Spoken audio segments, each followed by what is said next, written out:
Life partner कैसा होना चाहिए ये बताने के लिए तो है पेरेंट्स, फ्रेंड्स, सोशल मीडिया और छोटी बुआ।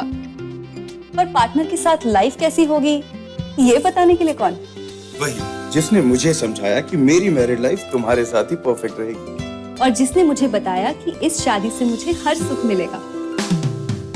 AI एस्ट्रोलॉजर है ना, ये सब जानता है। पूछ के देख लो। तमिलनाडु में जो मंदिर है उनमें लाइव प्रसारण प्राण प्रतिष्ठा का नहीं दिखाया जाएगा, यानी मंदिरों में प्राण प्रतिष्ठा के प्रसारण पर रोक लगाई गई है। अब मैं आपसे पूछ रही हूँ, क्योंकि आप लोग तो न जाने कहां से आए हैं। अवधेश जी आपके पास आऊं उससे पहले एक बार पूछ लेती हूँ, मंदिर में प्राण प्रतिष्ठा नहीं दिखाई जाएगी कुछ हिस्सों में तमिलनाडु में? ये बहुत गलत है। प्राण प्रतिष्ठा को दिखाना चाहिए था, उससे जनता को दिखाया गया किस तरीके से मंदिर बना है कि प्राण प्रतिष्ठा को दिखाना चाहिए। कई जगह तो छुट्टी है और कई जगह दिखाने पे मना कर दी। उसमें क्या दिक्कत है? दिखाए तो दिखाना चाहिए उनको प्रसारण। क्या दिक्कत है वो कह रहे हैं, आपको पता है? बहुत से लोगों को तो शायद इसकी जानकारी। कर्नाटक सरकार तो छुट्टी भी नहीं दी, छुट्टी कैंसिल कर दी। अरे वो तमिलनाडु में दिखा नहीं रहे हैं, वहाँ आप कर्नाटक की बात कर रहे हैं, वहाँ पर छुट्टी नहीं दी है। अच्छा, किसी को ये इस बात से भी नाराजगी है अवधेश जी की छुट्टी क्यों नहीं दी है कर्नाटक सरकार ने? नहीं, देखिए पूरे देश का वातावरण बदला हुआ है। कोई एक सरकार या कोई एक राज्य इस तूफान को नहीं रोक सकती है। केवल राम मंदिर नहीं है, ये राम मंदिर के साथ संपूर्ण भारत का जो सांस्कृतिक पुनर्जागरण है, भारत जो है सांस्कृतिक आध्यात्मिक रूप से उठकर पूरी दुनिया को दिशा देने के लिए खड़ा हो रहा है, उसका एक स्वरूप आपको अयोध्या में दिख रहा है। पूरा पश्चिम उत्तर दक्षिण जाति पंथ भेद के परे। तो उससे जिसको भय है कि इस लहर में, इस तूफान में हम बह जाएंगे, वो शक्तियां बाधा खड़ी करने की कोशिश करेगी। लेकिन जब कोई एक स्थिर क्रांति होती है, एक अस्थायी क्रांति होती है, दूरगामी परिणामों वाली क्रांति होती है, उसको रोका नहीं जा सकता है। तो ये रुकेगा नहीं। और मोदी जी तो तमिलनाडु में थे ना, मंदिरों में जा रहे थे, प्रणाम कर रहे थे, भारी भीड़ चारों तरफ थी। इसलिए त्रिपाठी जी को समस्या चिंता होनी नहीं चाहिए, क्योंकि एक रोक है। एक और प्रधानमंत्री वहाँ मंदिरों में जा रहे हैं, पूजन कर रहे हैं, 11 दिन का अनुष्ठान पूरा कर रहे हैं। तो इसीलिए ये सब होगा अभी देश में। मैं एक बार जरा लोगों से पूछना चाह रही हूँ, जो बात आज आचार्य जी ने कही, मैं शवन जी के पास जाऊं उससे पहले जो बात कांग्रेस के नेता कह रहे हैं कि मोदी नहीं होता तो मंदिर नहीं होता। नहीं मैम, जो अभी भारतीय जनता पार्टी के प्रवक्ता ने जो बात कही कि मोदी है तो मुमकिन है, ये तो पूरा देश मानता है कि मोदी है तो मुमकिन है। और मुझे लगता है कि कांग्रेस पार्टी के जो नेता हैं, कुछ छोटे स्तर के नेता, वो भी इस बात को दबी जबान में मानते हैं। और मैं ये कहना चाहता हूँ कि कांग्रेस पार्टी को अपना नाम बदल के कंफ्यूज पार्टी रख लेना चाहिए। वो इसलिए कि उनका जो शीर्ष नेतृत्व है वो कहता है कि हम राम मंदिर के प्राण प्रतिष्ठा के कार्यक्रम में नहीं जाएंगे, और इनके जो उत्तर प्रदेश के नेता हैं या इनके जो छोटे भैया नेता हैं वो कहते हैं कि नहीं हम जाएंगे। तो ये इन लोगों को, कांग्रेस पार्टी के लोगों को अपना नाम बदल के कंफ्यूज पार्टी कर लेना चाहिए। अच्छा, नाम बदल लेना चाहिए। वो कह रहे हैं कि भाई पार्टी जो है वो कंफ्यूज है, क्योंकि नेता अंदर ही पार्टी के कई ऐसे हैं जो मान रहे हैं कि मंदिर बना है और ये उसमें नरेंद्र मोदी का।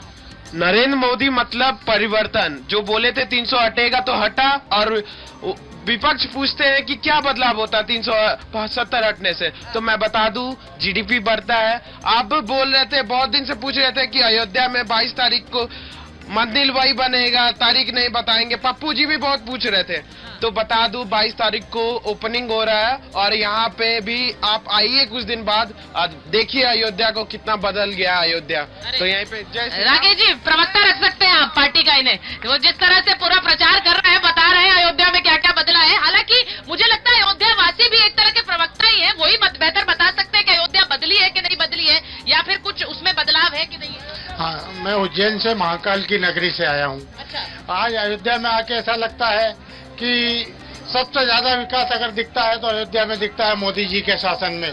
रही बात अपने शंकराचार्य जी वो जो बोल रहे हैं कांग्रेस के, तो वो तो है ही सनातनी हमारे, चले गए हैं उस पार्टी में, मजबूरी में नहीं बोल पा रहे हैं, पर जहाँ जरूरत है वो बोल रहे हैं सनातन के लिए। अच्छा, तो इससे बड़ी बात क्या है? अच्छा, वो आचार्य जी के बारे में बात कर रहे हैं, आचार्य जी के बारे में बात कर रहे हैं। शवन जी आपसे पूछ लेती हूँ, ये जो बात आप ही के नेता जब बयान देते हैं कि भाई मंदिर बन रहा है तो उसमें मोदी का, उन्होंने ये भी कहा है कि कोर्ट के ऑर्डर से बना, लेकिन ये हकीकत है कि अगर सरकार में नरेंद्र मोदी प्रधानमंत्री पद पर आसीन नहीं होते तो ये मंदिर नहीं बनता। देखिए, सबसे पहले अयोध्या, हाँ मुझे पता है आप लोग बोलना चाह रहे हैं, एक मिनट ले लीजिए। हाँ, नहीं उनसे तो बात करेंगे। आपको कुछ बोलना है कि नहीं बोलना? देश के कोने कोने से आए हुए तमाम राम भक्तों का इस अयोध्या की धरा से जय सिया राम। मैं कहना चाहता हूं, सुनिए, जिस तरीके से भारतीय जनता पार्टी कहती आ रही है कि मोदी जी मंदिर बनवा रहे हैं, मैं कहता हूं सुप्रीम कोर्ट के फैसले से मंदिर बन रहा है, लेकिन अगर कांग्रेस पार्टी के राजीव गांधी जी के शासनकाल में ताला ना खुला होता, मंदिर का शिलान्यास ना हुआ होता, तो आज देश के प्रधानमंत्री क्रेडिट ना ले रहे होते।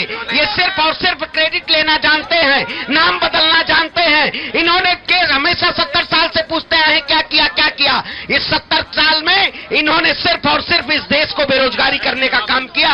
ये 70 साल का सवाल करते हैं, हम रोजगार दिए हैं, ये बेरोजगारी दिए हैं, देश के युवाओं को रोजगार देने का काम किया इन्होंने नहीं किया, लेकिन उस पर बात नहीं करेंगे। अयोध्या की इस धरा है, सुनिए, आवाज यहाँ से आई है। बिल्कुल वैसे तो मैं राकेश जी से आपका जवाब लेती, नहीं, लेकिन जनता कह रही जवाब हम देंगे। बिल्कुल देना चाहिए, जनता का जनमत है। एक मिनट, यूं तो मैं आपका जवाब राकेश जी से लेती, लेकिन जनता कह रही जवाब देगी। बोलिए। हमें बराबर से रोजगार मिल गया। प्रभु श्री राम के आने से सत्य का बोध हो रहा है आपको, क्योंकि अंतिम अवस्था में जब जाती है पार्टी तब सत्य का बोध होता है। इसी तरह आपके लोगों को सत्य का बोध हो रहा है, और जो कह रहे हैं कि मोदी है तो मुमकिन है और होगा यही। जय श्री राम।